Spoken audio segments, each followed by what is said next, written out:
Guruganeshabhyam Namaha. Do you know why Hanumanji is the most favorite of Lord Rama? In Bhagavad Gita, Lord says, Adveshta sarvabhutanam maitrah karunaye vacha nirmamo nirahangara samadukha sukha kshami santushtas satatam yogi yatatma dridha nischayah Mayyarpitamano buddhiryo madbhaktas same priyaha. Bhagavan says, what kind of bhakta is his most favorite? We see all kinds of devotees at various levels. There are 4 kinds of bhaktas. Mainly, Jitnyasu bhaktas.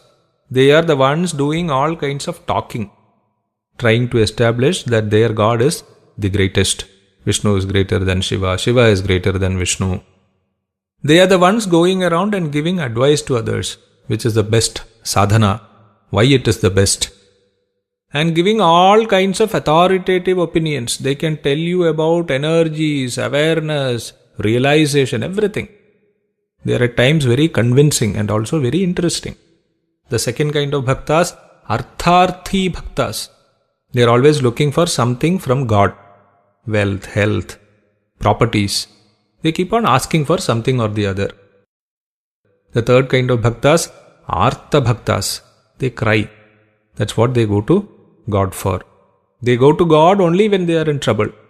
They want only solution for their problems. Artharthi bhaktas are not in trouble. They are looking for something. Artha bhaktas are in trouble and they are looking for solutions. That is the difference. Then the fourth kind of bhaktas, jnani bhaktas, of whom Bhagavan is talking about here. His favorite kind of bhaktas. Their characteristics, you will find all of them in Hanumanji. That is how he became Lord Rama's favorite. Adveshta. No enmity. No enmity towards anyone. No hatred towards anyone. When do you dislike a person or even hate a person? When that person becomes an obstacle in your path. When that person becomes an impediment in achieving your desires. But Hanumanji has no desires. No personal desires. Whatever work he is doing, he is simply executing the Lord's will. He doesn't have a desire or a goal or an agenda of his own. And he knows that the Lord is guiding him at every step, both from outside and inside. So he doesn't have hatred towards anyone, enmity towards anyone. That makes him friend of everyone, Maitraha. Not only that he has no enmity, he is friendly towards everyone. Absence of enmity can be passive also. There are people who don't hate anyone but also don't love anyone. Hanumanji is not like that. His mind is not dry. He is friendly. He is very friendly. And he has karuna. He is also kind towards everyone. Karuna evacha. Then, nirmamaha. He doesn't have this concept of mine. This is mine. These people are mine. Only those who take my name loudly are mine. Only those who come to me are mine. Only those who worship me are mine. No, not like that. His kindness and friendliness are common for all. Whether you want it or not, he will help you. He will protect you. When there is a country and its army, it is meant to protect only the citizens of that country. He has no such limitations. He doesn't recognize borders. He doesn't recognize boundaries. His love is for everyone. His kindness is for everyone. His protection is for everyone. His lack of mamata or mamatvam is not without reason. He doesn't belong to himself. Normally we think that this is my body, this is my mind, these are my likes, these are my dislikes. He doesn't have anything of that sort. Because for him, his body is only an instrument in the hands of Lord Rama. His mind is completely controlled by the Lord. Whatever ideas, prompts that the Lord wants to put there, he can put.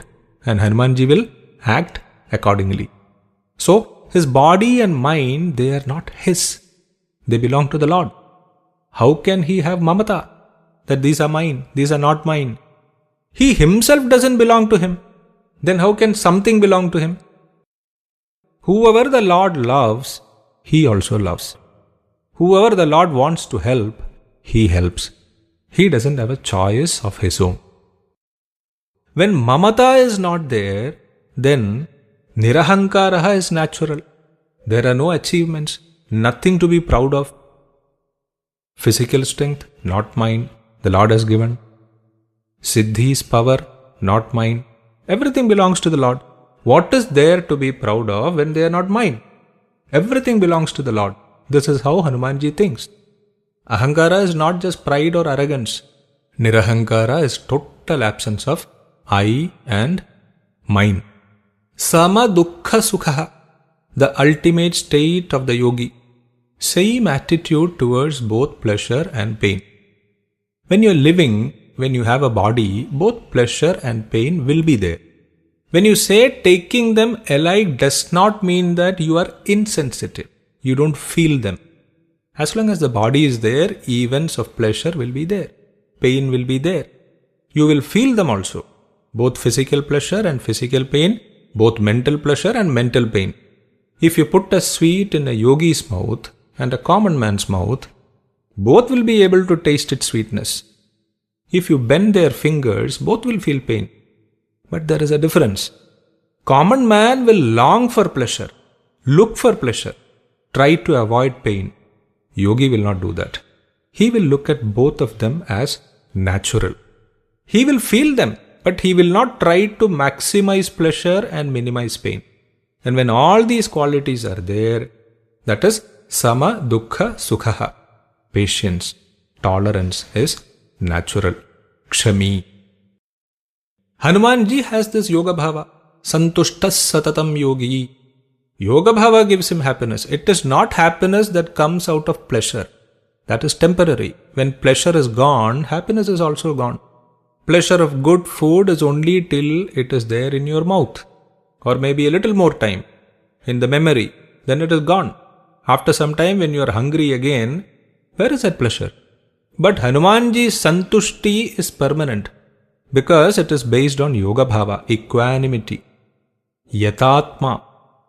He is fully in control of himself. Why? Because he has accepted that it is the Lord who is controlling him. And he cannot go wrong. He can never go astray. His control is not self-control. He doesn't have to take effort to control himself, restrain himself. That the Lord will do. Why should he be worried? Dridha nishchayaha. What is his conviction? That there is nothing other than firm bhakti upon the lotus feet. There is nothing else. There is nothing else that is worth the time and effort. Mayyarpita manobuddhi. Mind is surrendered to the Lord. You do what you want with it. Mind produces emotions. Mind prompts for actions. Hanumanji was not sitting in Gandhamadana and meditating all the time, trying to control his mind.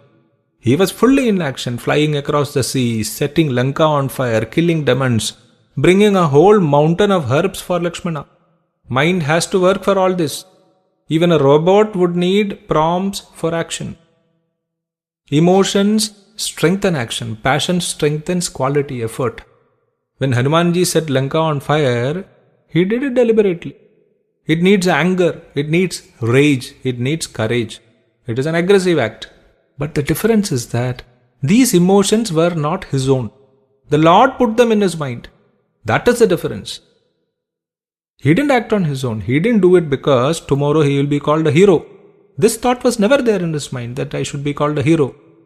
He did all that because Lord Rama put all those emotions and thoughts in his mind, which was fully under the Lord's control. Because Hanumanji had surrendered his mind to the Lord. Also buddhi. Buddhi was also surrendered to the Lord. What is buddhi? Decision making. To do or not to do. Discretion. Hanumanji's decisions were not his decisions.